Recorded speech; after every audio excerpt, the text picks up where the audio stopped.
Hi guys, my name is Nonima Tigela. Welcome to my YouTube channel. So today I want us to talk about Gwabini and his credibility was kubhizi phayana kubhizi kuyileyo nto leyo ne, because they are trying, the state now, they are trying to make sure that Gwabini does not make it kicking there.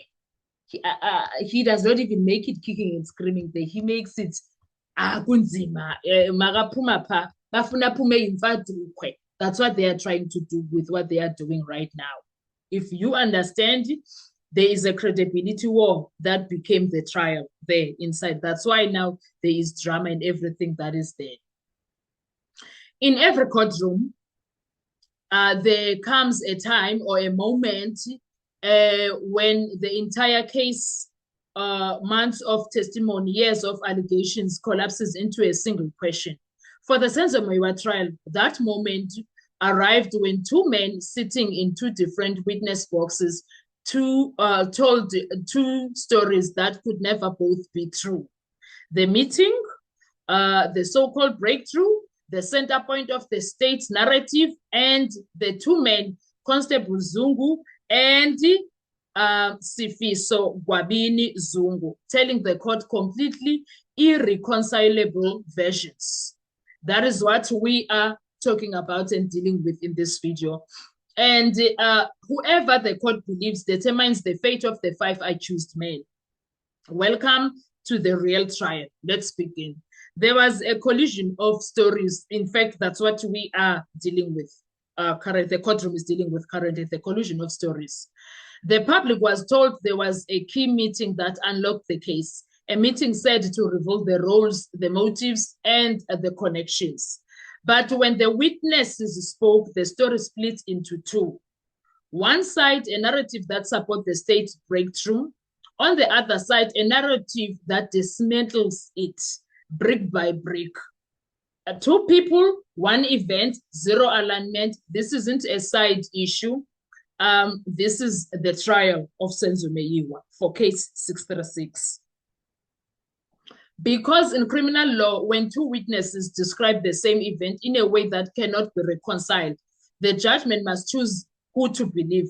And that choice, that credibility finding is often the difference between conviction and acquittal. Do you guys understand that? And now, where we are, the court's detour into the unknown decided now the last week was just chaotic. So the court decided now on the last day, you know what? We're going to go to the unknown detour because what's going on here? All right. But instead of ruling on the one issue, the defense actually brought before the court the admissibility of a 2020 statement. The judge took the trial onto a completely new path, an inquiry, a detour, a procedural left turn nobody applied for. Not the state, not the defense. The law is clear. The court must decide the application as argued, nothing more, nothing less. Yet here on the Senzo Meyiwa trial, the judge introduced a new issue, alleged assault situation that had nothing to do with what was being argued because there were arguments there. Instead of deciding on that, he introduced, let's deal with the alleged assault. Not part of the application, not relevant to the statement's admissibility, not requested by the defense, and every minute spent on this detour delayed the trial. Whether we can look at it in any other way, this is a delay tactic. Derailed the defense strategy and prejudiced the accused. This was not a small procedural misstep. It was a jurisdictional overreach, if you ask me. And why, Omnyo will sit and ask, why didn't the defense try to stop this, or why couldn't they stop it? So why didn't the defense challenge it instantly? Why didn't they go to another court and demand intervention? Because the truth is brutal, guys. Legal aid will not find a review of a procedural irregularity mid-trial. They won't do it. And without funding, the accused cannot walk into the High Court and challenge the judge. They must swallow the irregularity today and only fight it later on appeal when the damage is already baked into the record. This is not justice by design. This is justice constrained by resources. Imagine watching a train speeding toward a cliff and being told you can only complain after it falls. Do you understand what the accused are facing? Yep. Because if they were people that have money, you would have seen a lot of agent appeals, agent this, agent that. Every time a judge make a decision that is not togetherness with the law that needs appeal, there's a lot of things that they should have appealed, but they can't because they don't have money. And now what we are facing is the real fight, credibility. Strip everything away, the noise, the detours, the procedural fog, and you are left with one truth.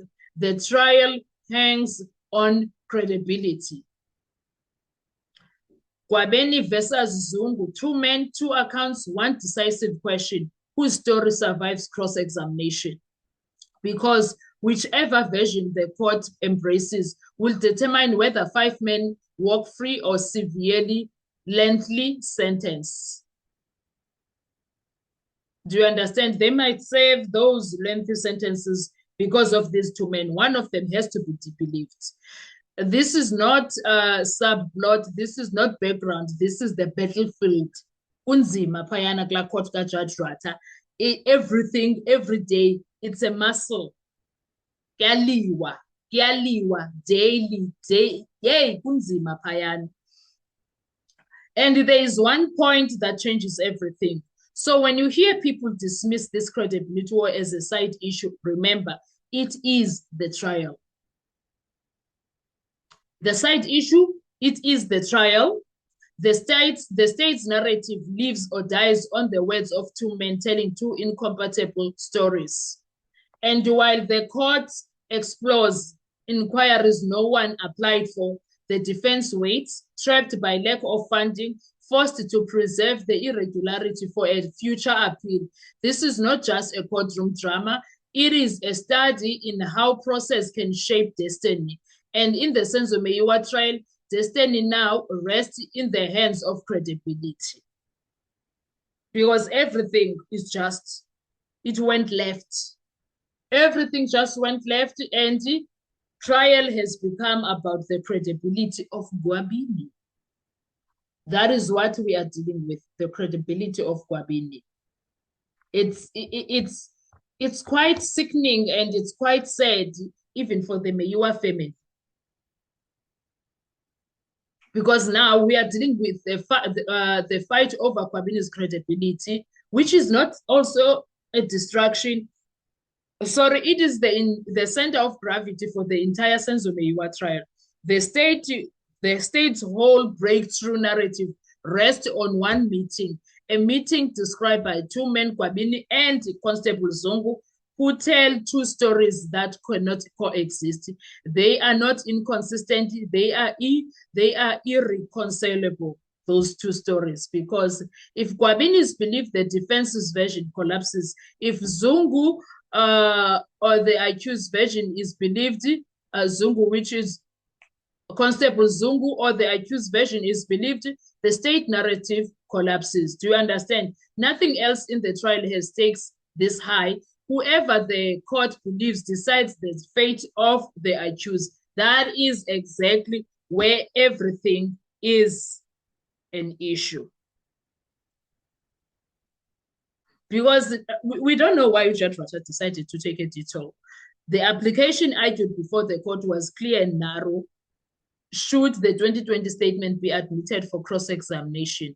Not an inquiry into alleged assaults or a fact-finding exercise on peripheral issues, a detour into matters unrelated to that legal question. The law is crystal clear. The court must rule on the application as presented, not create new issues out of the thin air by going off the judge delayed the trial. That we cannot lie. He prejudiced the accused also, and introducing issues that they were never applied for, the issues the defense never had an opportunity to address with the scope of the original application, unfair to its core. It is way unfair. Anyway, guys, what are your thoughts when it comes to this? Let's talk in the comment section. I will see you on our next video. Bye-bye.